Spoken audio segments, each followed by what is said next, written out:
Oxygen cycle in nature. Objective: to understand the cycling of oxygen in the environment. In an ecosystem, the interactions between and activities of producers, consumers, and decomposers will result in the release of many chemical substances such as carbon dioxide, oxygen, nitrogen, and water.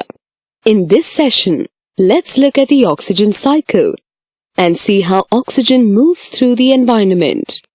The atmosphere comprises only 0.35% of the Earth's total oxygen.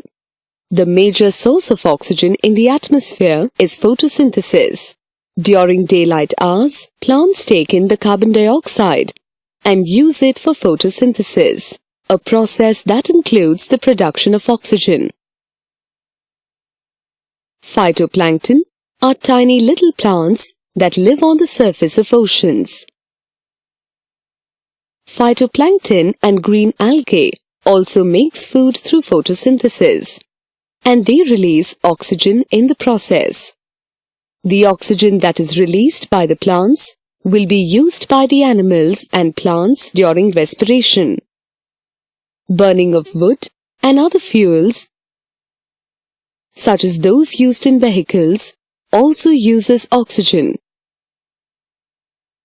When plants and animals die, they will be decomposed by the microorganisms, such as bacteria. The process of decomposition will take up oxygen and release carbon dioxide.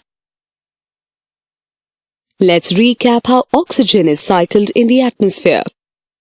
The trees use sunlight and carbon dioxide to produce energy and release oxygen. The animals will breathe in oxygen and expel carbon dioxide.